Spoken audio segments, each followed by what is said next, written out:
करेंगे, क्योंकि health is wealth. स्वास्थ्य ठीक रहेगा तभी सब कुछ ठीक रहेगा। इसलिए कृपा करके आप लोग अपने स्वास्थ्य का ध्यान रखें और प्रायोरिटी में स्वास्थ्य को ऊपर रखते हुए सेकंड नंबर पे पढ़ाई और शिक्षा दीक्षा का ध्यान रखिए, क्योंकि जब जीव ही नहीं रहेगा तो फिर बाकी चीज़ें का क्या मतलब है। सर्दी का मौसम है, अपने आप को बचा के रखें। मुझे एक शेर याद आ रहा है कि सोचने से कहाँ मिलते हैं तमन्नाओं के शहर, सोचने से कहाँ मिलते हैं तमन्नाओं के शहर, चलना भी जरूरी है मंजिल को पाने के लिए। तो खाली आइडियोलॉजी बनाने से नहीं, बल्कि आपको एक्शन में आना पड़ेगा, कर्म में आना पड़ेगा, तभी मंजिल आपको मिलेगी। It does not make difference कि हाउ मच गुड और बैड यू आर। इससे कोई फर्क नहीं पड़ता कि आप कितने अच्छे हैं और कितने अच्छे नहीं हैं, बल्कि आपका मूल्यांकन you will be judged by your action. तो जीवन में एक्शन जरूरी है। आपके बाकी चीज़ों की कोई जो है परवाह नहीं करता कि आप कितना अच्छा भाषण देते हैं, कितने अच्छे व्यक्तित्व के धनी हैं और कितनी अच्छी चीज़ें आप कहते हैं। तो it does not make difference कि हाउ मच गुड और bad you are, you will be judged by the society on the basis of your actions. तो आपके एक्शंस अच्छे होने चाहिए। और एक्शन कैसे अच्छे होंगे? जब आप हमारे साथ जुड़ के रीसा IAS का ऑफलाइन या ऑनलाइन क्लास जो ऐप पे उपलब्ध है, रीसा IAS का ऐप जो है डाउनलोड करेंगे और उस पर पेड और फ्री क्लासेस को एंजॉय करें। क्योंकि जीवन में अच्छा मेंटर मिलना और अच्छा एडवाइज़र मिलना ये किस्मत की बात है।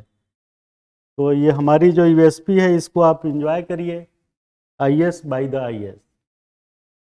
तो सीधे सीधे आते हैं the news, the Hindu news पे।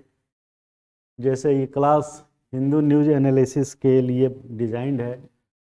तमाम खबरें रहती हैं, तमाम इन्फॉर्मेशन इस अखबार में रहता है, परंतु उसमें से क्या काम का है और क्या काम का नहीं है, इसको मैं सॉर्टिंग करके एग्ज़ाम से ओरिएंटेड आपको बताता हूँ। ये कल के हिंदू में था, reducing pre term birth and steel birth. ये टर्म भी जानना ज़्यादा ज़रूरी है, प्री टर्म क्या होता है और स्टील बर्थ क्या होता है। और इसका रेफरेंस आया है, देखिए, एक नेल्सन मंडेला साहब थे, आपको मालूम होगा, साउथ अफ्रीका के। उन्होंने बोला था कि there can be no keener revelation of a society's soul than the way in which it treats its children. किसी भी समाज की जो आत्मा है वो इस बात से निर्धारित होती है कि बच्चों को किस प्रकार से वो ट्रीट करता है। खैर, ये तो अच्छी बात है। तो ये 2 ग्लोबल रिपोर्ट्स रिलीज हुई है जनवरी 10, 2023, 2 दिन पहले, on child mortality and steel birth. ध्यान दीजिए। अब ये सवाल ये पैदा होगा कि चाइल्ड बर्थ और स्टील बर्थ क्या होता है। ठीक है, तो आपको ये पता होना चाहिए कि चाइल्ड मोर्टेलिटी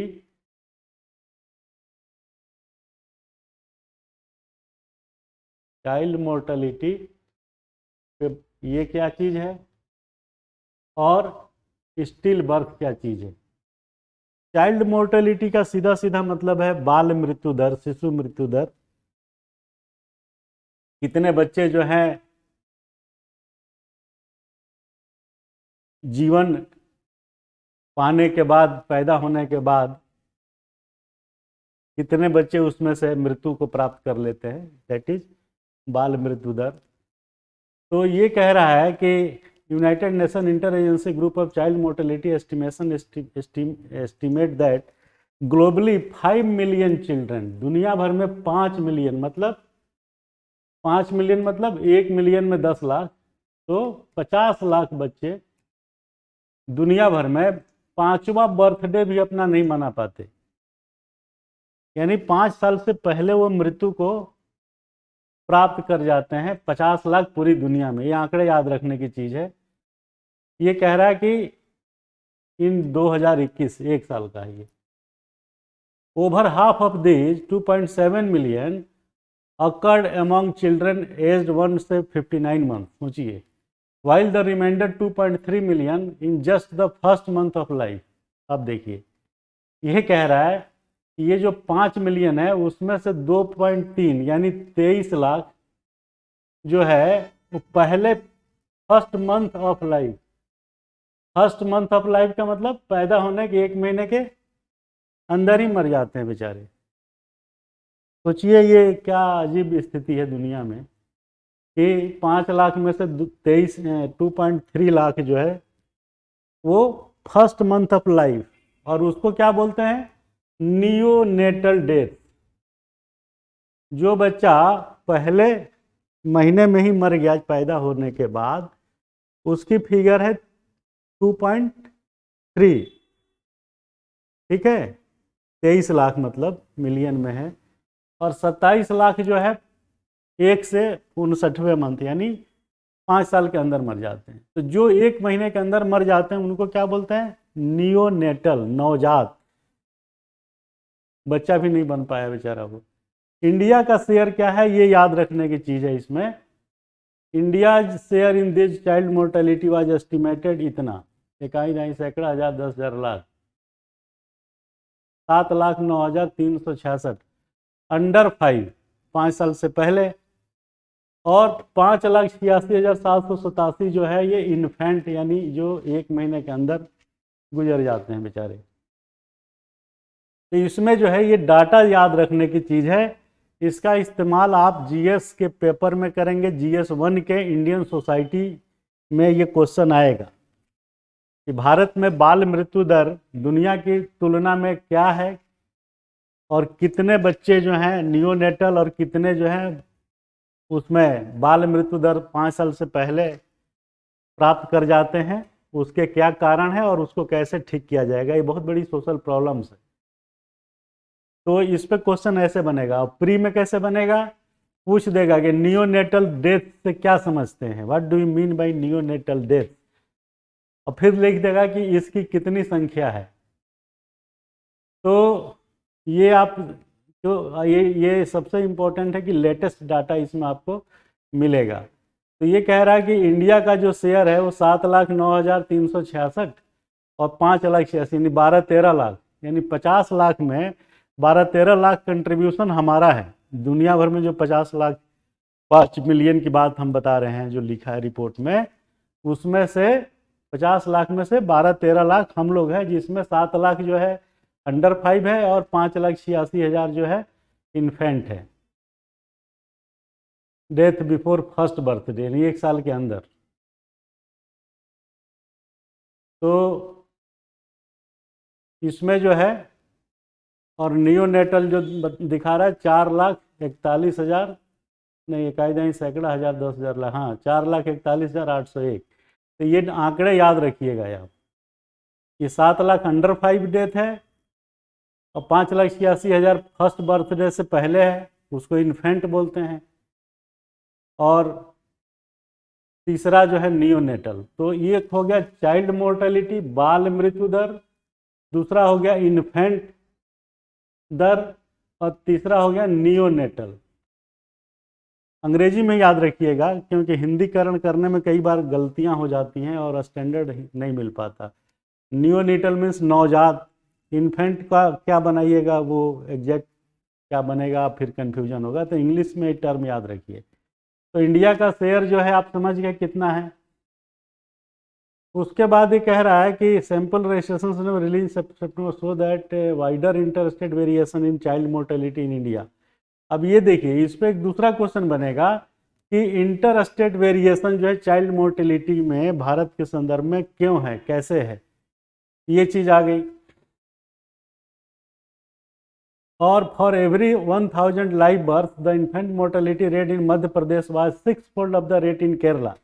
अब देखिए इसका क्वेश्चन बनेगा कि साउथ के राज्यों की, दक्षिण के राज्यों की तुलना में आपका उत्तर के राज्यों या उत्तर मध्य राज्यों में, मध्य प्रदेश जैसे हो गया, वहाँ पे बाल मृत्यु दर इन्फेंट मोर्टेलिटी 6 गुना है। तो पूछेगा क्यों है, तो रीजनल वेरिएशंस जो है इसमें काम करता है, और रीजनल वेरिएशन में कोई एक चीज़ नहीं होती, उसमें जो है बहुत सारी चीज़ होती है, वो आगे डिस्कस करेंगे हम।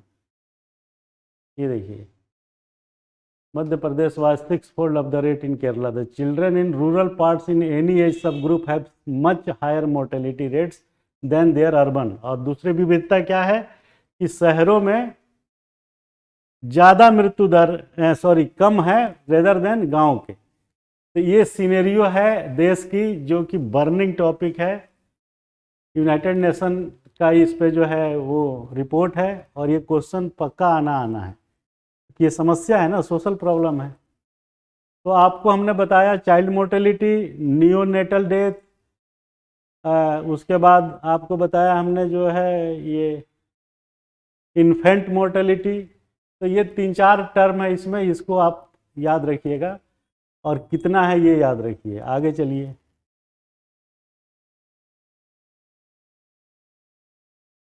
टू नेग्लेक्टेड चैलेंजेस क्या है इसमें। अब इसमें देखिए, इस चैप्टर में सबसे बड़ी चीज़ ये है कि इसमें टर्मिनोलॉजी बहुत यूज की गई है, और ये टर्मिनोलॉजी पे क्वेश्चन आता है। तो इसी टर्मिनोलॉजी को जब यूज करेगा तो आपको पहले से पता नहीं होगा टर्म, तो आपको प्रॉब्लम हो जाएगी।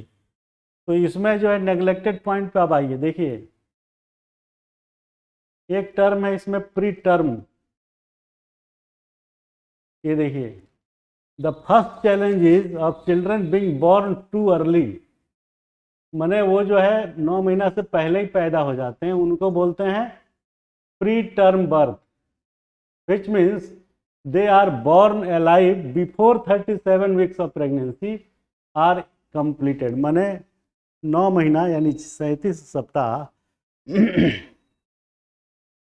37 वीक का जो जेस्टेशन पीरियड है गर्भाधान का, गर्भावस्था का, गर्भाधान नहीं, गर्भाधान तो प्री स्टेज है, गर्भावस्था का, उसमें जो है जो बच्चे 35 हफ्ते से पहले पैदा हो गए उनको बोलते हैं प्री टर्म बर्थ।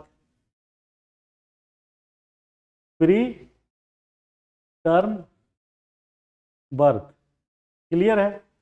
देखिए इस रिपोर्ट में कितने काम की चीजें हैं। और दूसरा कह रहा है कि प्री टर्म बर्थ में जो है globally 1 in every 10 birth is pre term in India. अब आप देखिए 1 in every 10 बर्थ मतलब 10% जो बर्थ है इंडिया में वो प्री टर्म है, यानी समय से पहले जो है 37 सप्ताह से पहले जो है वो बच्चा पैदा हो जाता है। उसके बाद कह रहा है globally 1 in every 10 birth in pre term is pre term, वो ग्लोबली है 10%। In India 1 in every 6 to 7 birth. तो 1 in every 6 मतलब 15 छक 90, तो मोटा मोटी 16%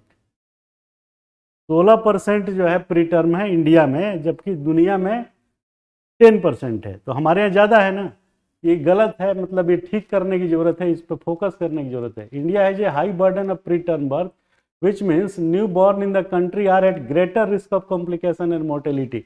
जो बच्चा समय से पहले पैदा हो जाता है उसके बचने की गुंजाइश भी थोड़ी कम हो जाती है।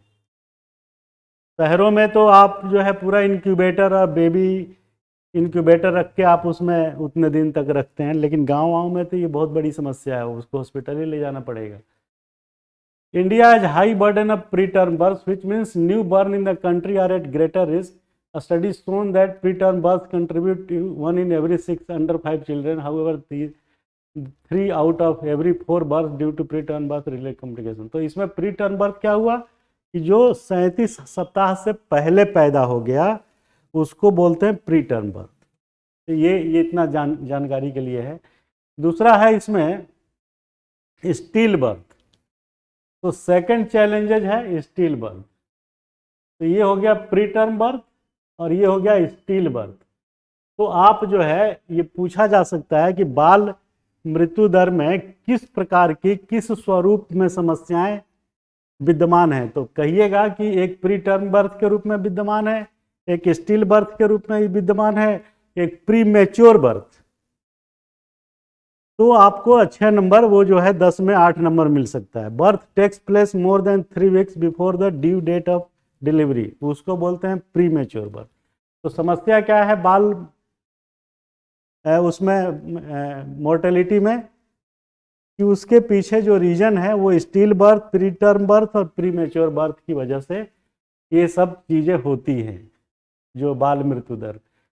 अब कह रहा है कि 22 weeks of pregnancy but before और during the birth is classified as still born. Still born, still birth.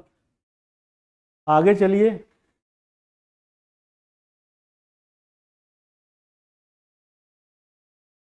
One of the reason preterm birth are still birth and do not get due attention is lack of granular and reliable data। ये बात सही है, क्योंकि जो data आपके पास है वो बहुत ज़्यादा रिफाइंड नहीं है। गाँव में जाके कहाँ कोई सर्वे करता है, और ना ही गाँव में का जो आदमी है वो जाके कभी जो है वो सेंसस जहाँ पे जन्म मृत्यु दर का रिकॉर्ड होता है वहाँ जाके कोई बताता भी नहीं है। तो ग्लोबल लेवल पे कह रहा है कि स्टिल बर्थ जो अक्टूबर 2020 में रिलीज हुई थी और इंडिया में जो SRS रिपोर्ट आई उसको जो है अगर आप ध्यान दें तो उसमें ये सारी चीज़ें समाहित है कि problem is the lack of timely granular data and still birth from the block, district and state level, जो हम बता रहे थे कि कोई डाटा बहुत सीरियसली मेंटेन नहीं करता है। अब ये क्वेश्चन बनेगा कि इसका उपाय क्या है। ये समस्या तो है, बाल मृत्यु दर है, और बाल मृत्यु दर में भी 3-4 टाइप के मृत्यु हैं, जैसे neonatal, still birth, premature, pre term. ये सब जो समस्या है तो वो है, तो बात तो सही है, तो कैसे ठीक होगा ये जानना जरूरी है। इंडियन सोसाइटी के पेपर में GS फर्स्ट में मेंस में आएगा, और ये प्री में भी आने की पूरी उम्मीद है।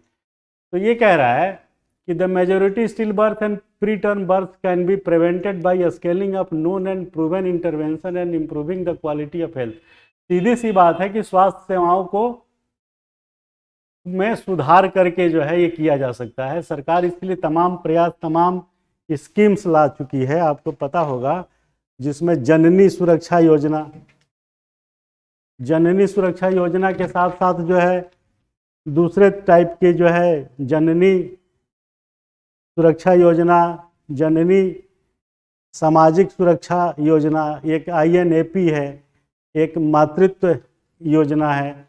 तो ये कई तरीके की योजनाएं सरकार चलाती है, और उसके लिए ICDP centre, integrated child development programme ICDP चलाती है।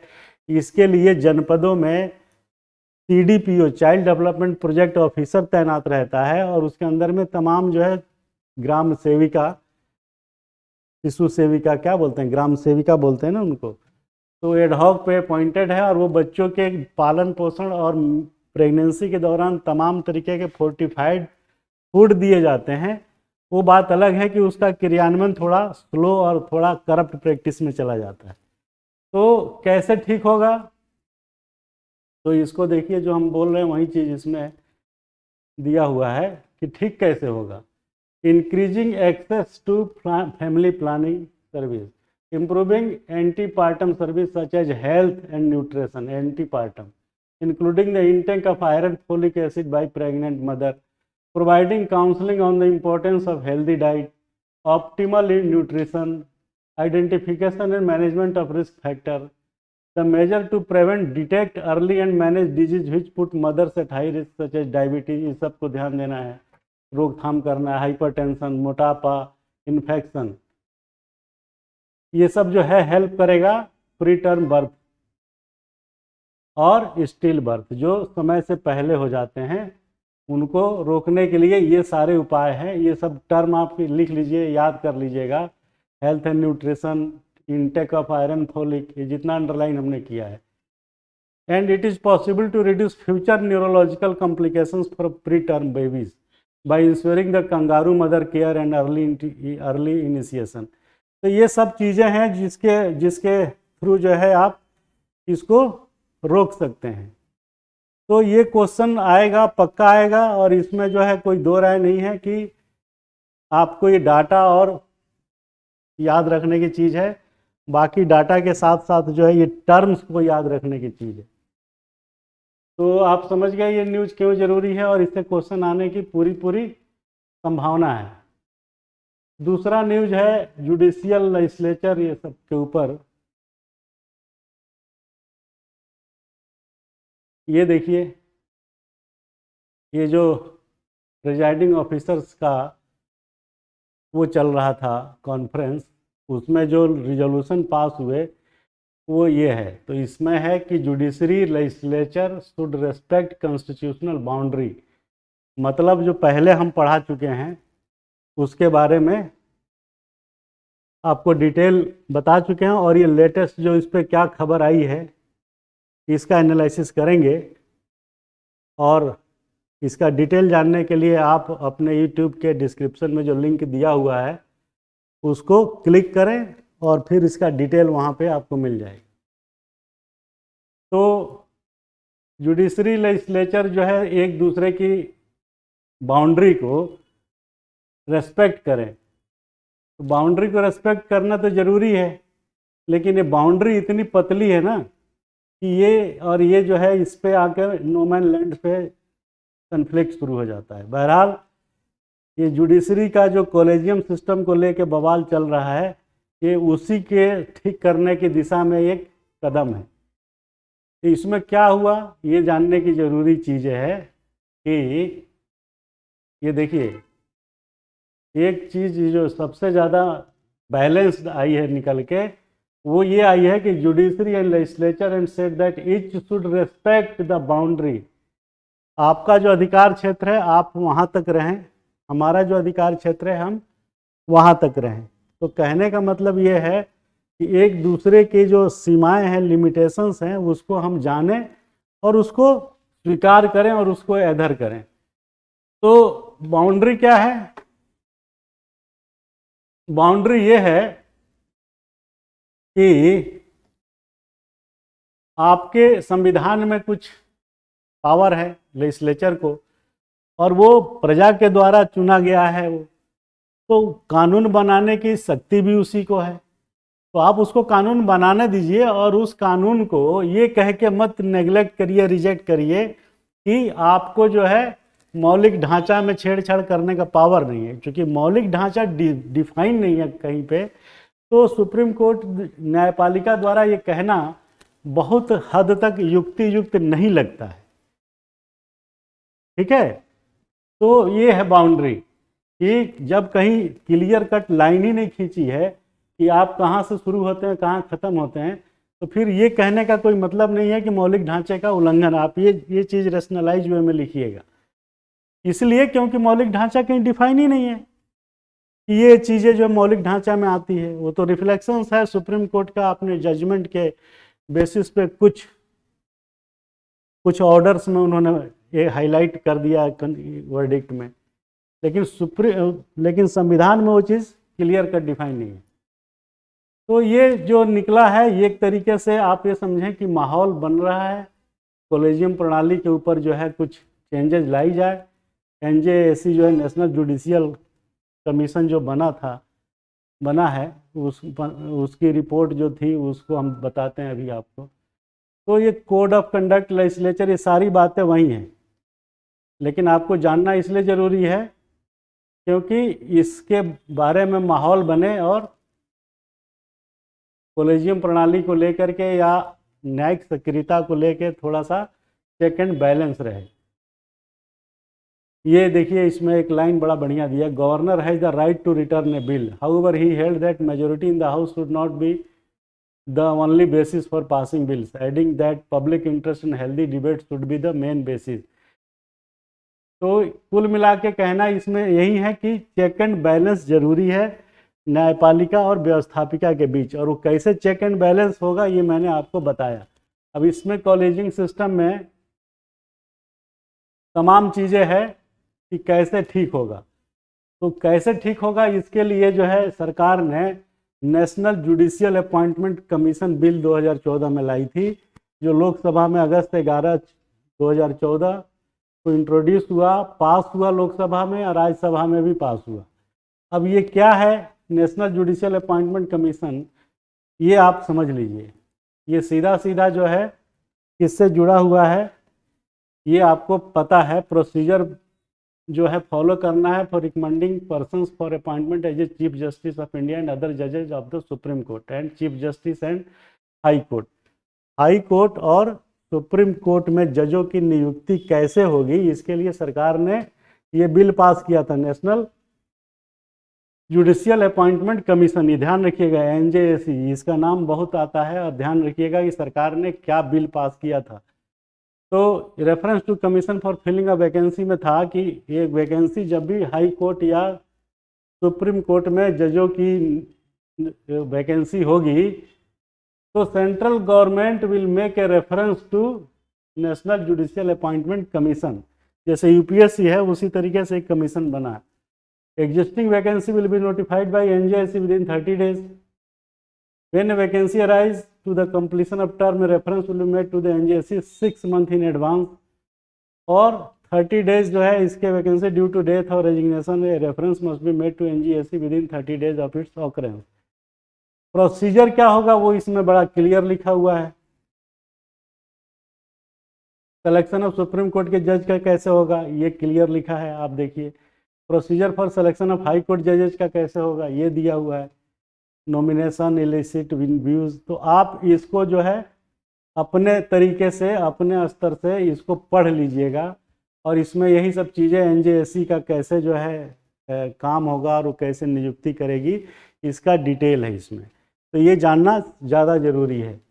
तो कुल मिला के 2-3 न्यूज़ जो है इस पे काम का है, और उसको आप याद रखिए। चाइल्ड मोर्टेलिटी वाला जिस पे यूएन ने अपना कुछ रिपोर्ट दिया है, दूसरा कॉलेजियम सिस्टम, और इसमें जो प्रिजाइडिंग ऑफिसर्स का कॉन्फ्रेंस हुआ है इसमें उन्होंने फिर से एनजेएससी की बात की है, और दोनों के बीच जो फाइन लाइन है व्यवस्थापिका और न्यायपालिका के बीच, उसको जो है रेस्पेक्ट करने की बात की, और रेस्पेक्ट कैसे होगा वो तरीका हमने बताया।